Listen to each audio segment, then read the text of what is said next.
सूर्यसमप्रभ निर्विघ्नं कुरु मे देव सर्वकार्येषु सर्वदा। ॐ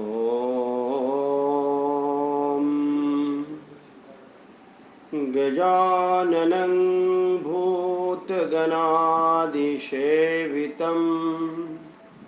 कपित्थजम्बोफलचारुभक्षणम् उमासुतं शोकविनाशकारकं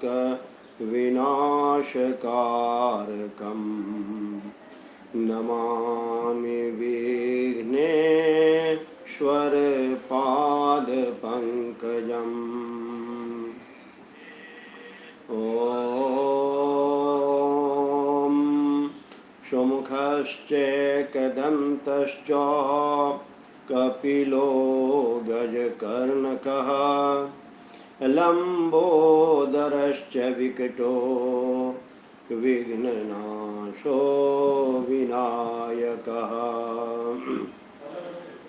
धूम्रकेतुः गणाध्यक्षो भालचन्द्रो गजाननः द्वादशैतानि नामानि यः पठेत् शृणुयादपि। विद्यारम्भे विवाहे च प्रवेशे निर्गमे तथा संग्रामे संकटे चैव विघ्नस्तस्य न जायते।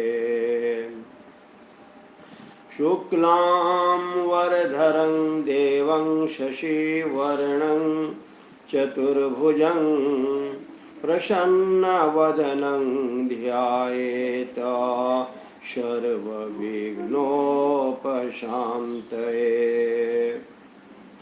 अभिप्सेद्यार्थसिद्ध्यर्थं पूजितो यः सुरासुरे सर्वविघ्नहरस्तस्मै गणाधिपतये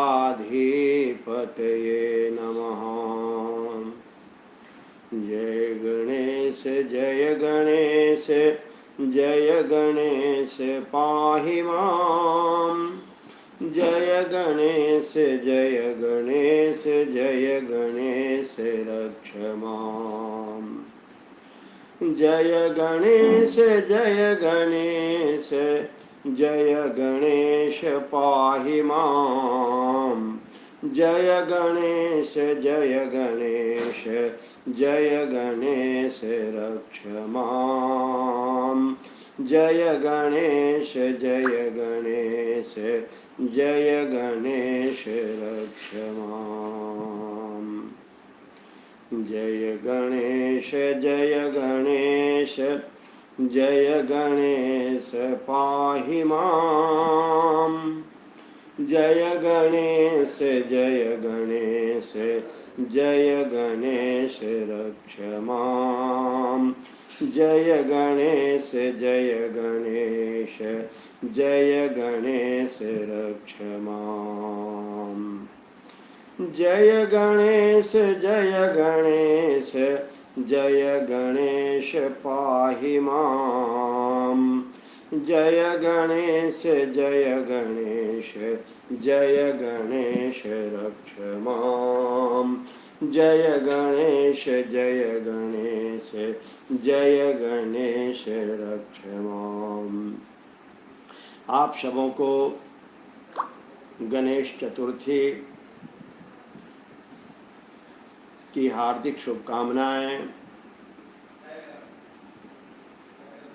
आज का दिन मिथिला वासियों के लिए बहुत ही महत्वपूर्ण का दिन होता है और यह पर्व चोरचन पर्व के नाम से जाना जाता है। तो इस पर्व के साथ में एक कहानी जुटी हुई है। प्रभु श्री कृष्ण पर लगे कलंक, चोरी का कलंक, कि उन पर चोरी का कलंक लगा और मुझे बहुत खुशी होती है कि अभी मैं भागवतम पढ़ रहा हूँ। इस कथा का वर्णन श्रीमद् भागवतम में आया है।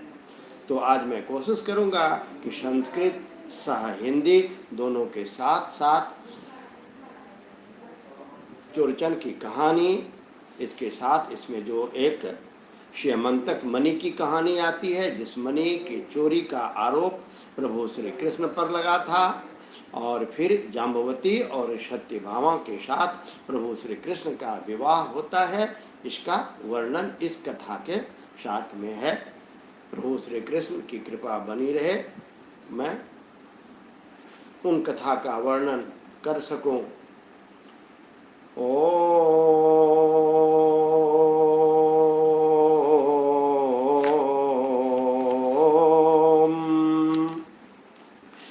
नारद उवाच प्रणम्य शीर्षा देवं गौरीपुत्र विनायकं भक्तावाशं स्मरे नित्यं मायोः कामार्थ सिद्धये।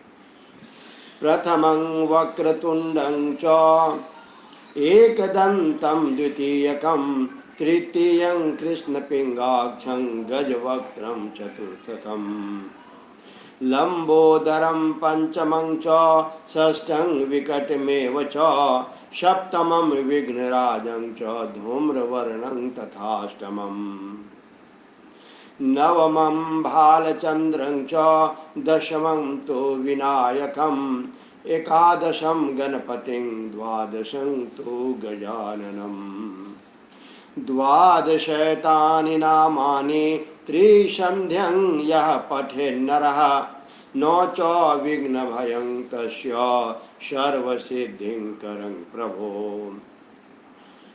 विद्यार्थी लभते विद्यां धनार्थी लभते धनं पुत्रार्थी लभते पुत्रान् मोक्षार्थी लभते गतिम्।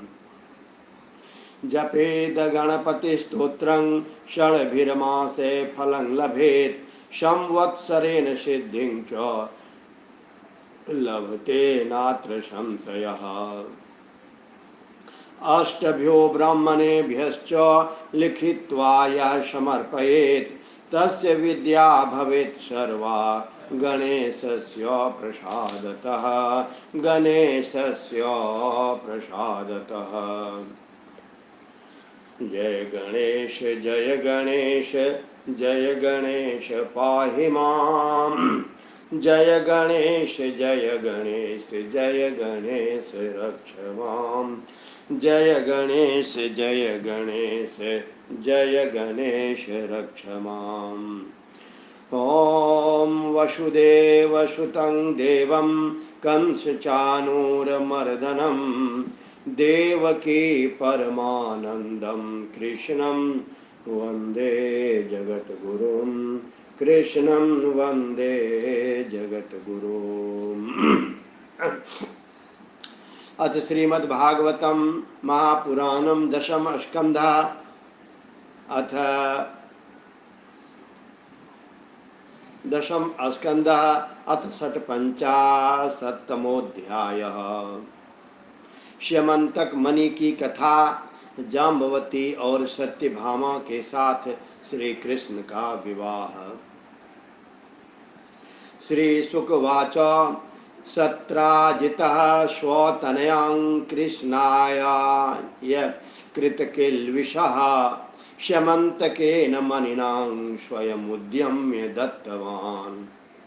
श्री सुखदेव जी कहते हैं, परीक्षित, सत्राजित ने श्री कृष्ण को झूठा कलंक लगाया था। फिर उस अपराध का मार्जन करने के लिए स्वयं श्यमंतक मणि सहित अपनी कन्या सत्यभामा भगवान श्री कृष्ण को सौंप दिया। राजोवाच सत्राजितः किं करोद ब्रह्मन् कृष्णस्य किल्बिषं श्यमंतकः कुतस्तस्य कस्मात् दत्ता सुता हरे। राजा परीक्षित सुखदेव जी से पूछते हैं कि हे भगवान, सत्राजित ने भगवान श्री कृष्ण का क्या अपराध किया था? उसे श्यमंतक मणि कहाँ से मिली और उसने अपनी कन्या उन्हें क्यों दी? श्री शुकवाच आशेत सत्राजितः सूर्यो भक्तस्य परमः सखा प्रीतस्तस्मै मणिं प्रादात् सूर्यस्तुष्टः श्यमंतकम्। श्री सुखदेव जी कहते हैं, हे परीक्षित, सत्राजित भगवान सूर्य का बहुत बड़ा भक्त था। वे उसकी भक्ति से प्रसन्न होकर उसके बहुत बड़े मित्र बन गए थे। सूर्य भगवान ने ही प्रसन्न होकर बड़े प्रेम से उसे श्यमंतक मणि दी थी। सत्राजित उस मणि को गले में धारण कर ऐसा चमकने लगा मानो स्वयं सूर्य हो। परीक्षित, जब सत्राजित द्वारिका में आया तब अत्यंत तेजस्विता के कारण लोग उसे पहचान नहीं सके। दूर से ही उसे देखकर लोगों की आंखें उसके तेज से चौंधिया गई। लोगों ने समझा कि कदाचित स्वयं सूर्य भगवान आ रहे हैं। उन लोगों ने भगवान के पास आकर उन्हें इस बात की सूचना दी। उस समय भगवान श्री कृष्ण चौसर खेल रहे थे। लोगों ने कहा, शंख चक्र गदाधारी नारायण कमल नयन दामोदर यदुवंश शिरोमणि गोविंद, आपको नमस्कार है। हे जगदीश्वर, देखिए, अपनी चमकीली किरणों से लोगों के नेत्रों को चौंधियाते हुए प्रचंड रश्मि भगवान सूर्य आपका दर्शन करने आ रहे हैं। नारायण नमस्तेस्तु शंख चक्र गदाधर दामोदरारविंदाक्ष गोविंद यदुनंदन। एष आयाति सविता त्वं दिदृक्षुर्जगत्पते मुसनन् गभस्ति चक्रेणो नृणां चक्षुस्मृतिग्ममो। नन्विच्छन्ति ते मार्गं त्रिलोक्यां विबुधर्षभा ज्ञात्वाद्य गूढ़ं यदुषो द्रष्टुं त्वं त्याज्य प्रभो। हे प्रभो, सभी श्रेष्ठ देवता त्रिलोकी में आपकी प्राप्ति का मार्ग ढूंढते रहते हैं, किंतु उसे पता नहीं। आज आपको यदुवंश में छिपा हुआ जानकर स्वयं सूर्य नारायण आपके दर्शन करने को आ रहे हैं। श्री शुकवाच निशम्य बालवचनं प्रहस्याम्बुजलोचनः प्राहनासो रविर्देवः शत्राजिन्मणिना ज्वलन्। शत्राजित् स्वगृहं श्रीमत् कृतकौस्तुकमङ्गलं प्रविश्य देवसदने मणिं विप्रेर्यवेशयत्। दिने दिने स्वर्णभारा नष्टो ससृजति प्रभो दुर्भिक्षमार्यरिष्टानि सर्पाधिव्याधयो शुभा। न सन्ति मायिनस्तत्र यत्रास्तेभ्यर्चितो मणिः स्वयाचितो मणिं क्वापि यदुराजाय शौरिणा नैवार्थकामुदः प्रादात् यं चाभङ्गमतर्कयन्। श्री सुखदेव जी कहते हैं, परीक्षित, अनजान पुरुषों की यह बात सुनकर कमल नयन भगवान श्री कृष्ण हंसने लगे। उन्होंने कहा, अरे ये सूर्यदेव नहीं है, यह तो सत्राजित है जो मणि के कारण इतना चमक रहा है।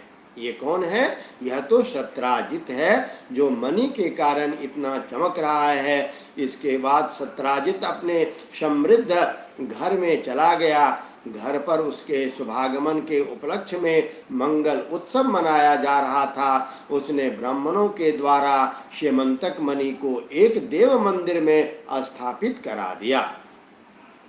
परीक्षित, वह मणि प्रतिदिन 8 भार सोना दिया करती थी और जहाँ वह पूजित होकर रहती थी वहाँ दुर्भिक्ष, महामारी, ग्रह पीड़ा, सर्प भय, मानसिक और शारीरिक व्यथा तथा मायावियों का कोई उपद्रव, कोई अशुभ नहीं होता था। एक बार भगवान श्री कृष्ण ने प्रसंगवश कहा, सत्राजित तुम अपनी मणि राजा उग्रसेन को दे दो। एक बार भगवान श्री कृष्ण ने प्रसंगवश कहा, सत्राजित तुम अपनी मणि राजा उग्रसेन को दे दो, परंतु वह इतना अर्थलोलुप लोभी था कि भगवान की आज्ञा का उल्लंघन होगा इसका कुछ भी विचार न करके उसने उसे अस्वीकार कर दिया। एक दिन सत्राजित के भाई प्रसेन ने उस परम प्रकाशमयी मणि को अपने गले में धारण कर लिया और फिर वह घोड़े पर सवार होकर शिकार खेलने वन में चला गया। वहां एक सिंह ने घोड़े सहित प्रसेन को मार डाला और उस मणि को छीन लिया। वह अभी पर्वत की गुफा में प्रवेश कर ही रहा था कि मणि के लिए ऋक्षराज जाम्बवान ने उसे मार डाला। उन्होंने वह मणि अपनी गुफा में ले जाकर बच्चों को खेलने के लिए दे दी। अपने भाई प्रसेन के न लौटने से उसके भाई सत्राजित को बड़ा दुख हुआ। वह कहने लगा, बहुत संभव है कि कृष्ण ने ही मेरे भाई को मार डाला हो।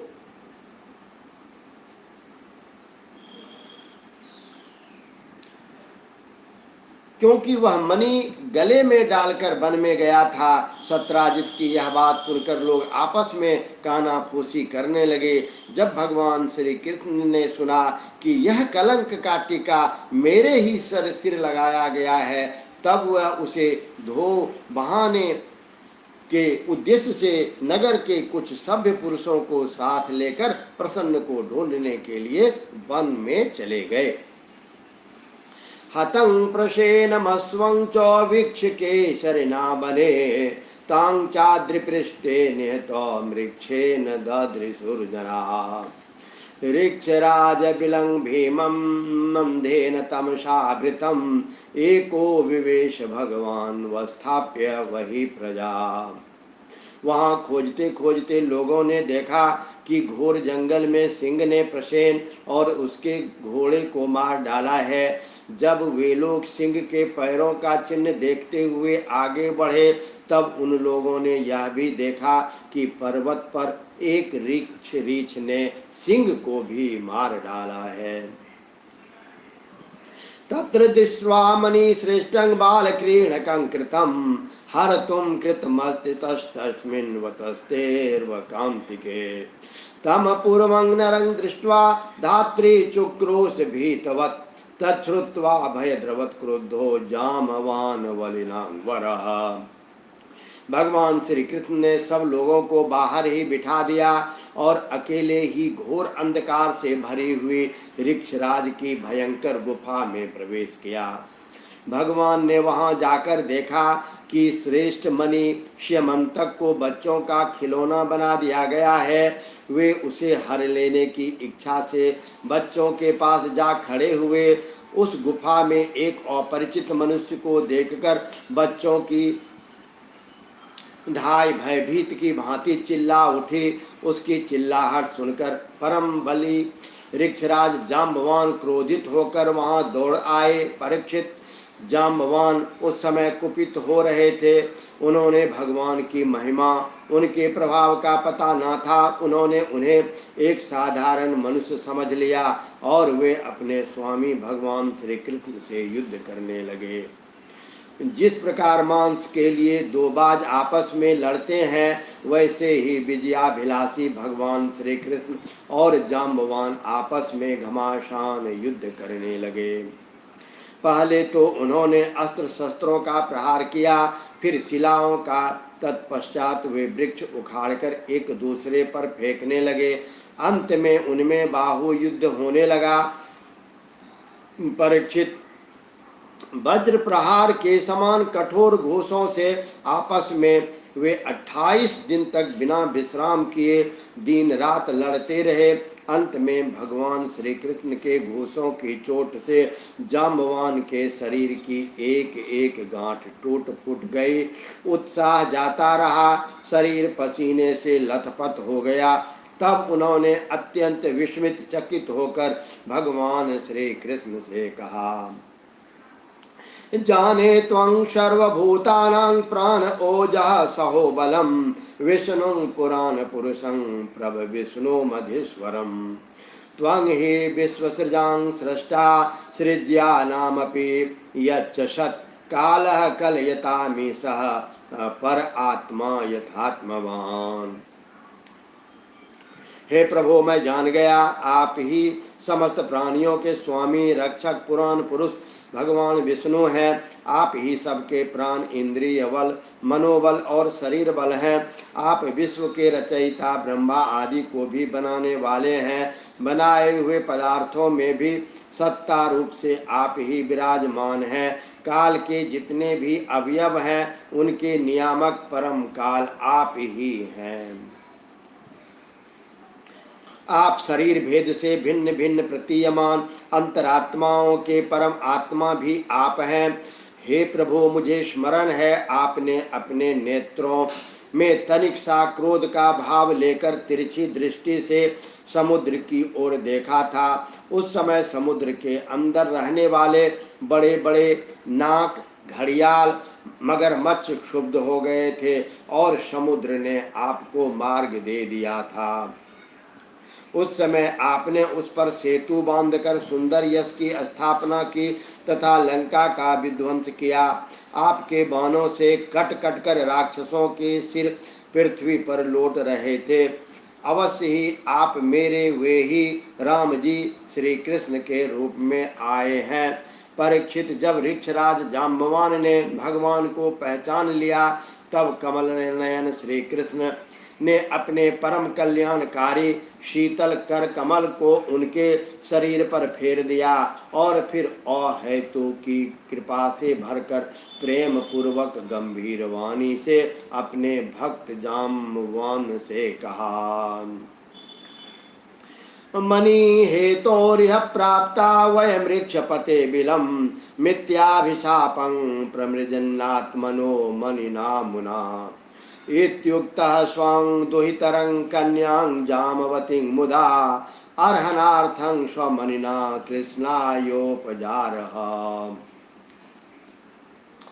हे ऋक्षराज, हम मणि के लिए ही तुम्हारी इस गुफा में आए हैं। इस मणि के द्वारा मैं अपने ऊपर लगे झूठे कलंक को मिटाना चाहता हूँ। भगवान के ऐसा कहने पर जाम्बवान ने बड़े आनंद से उनकी पूजा करने के लिए अपनी कन्या कुमारी जाम्बवती को मणि के साथ उनके चरणों में समर्पित कर दिया। भगवान श्री कृष्ण जिन लोगों को गुफा के बाहर छोड़कर गए थे उन्होंने 12 दिन तक उनकी प्रतीक्षा की, परंतु जब उन्होंने देखा कि अब तक वे गुफा से नहीं निकले तब वे अत्यंत दुखी होकर द्वारिका को लौट गए। वहाँ जब माता देवकी, रुक्मिणी, वासुदेव जी तथा अन्य संबंधियों और कुटुंबियों को यह मालूम हुआ कि श्री कृष्ण गुफा से निकले नहीं तब उन्हें बड़ा शोक हुआ। सभी द्वारकावासी अत्यंत दुखित होकर सत्राजित को भला बुरा कहने लगे और भगवान श्री कृष्ण की प्राप्ति के लिए महामाया दुर्गा देवी के शरण में जाकर उनकी उपासना करने लगे। उनकी उपासना से दुर्गा देवी प्रसन्न हुई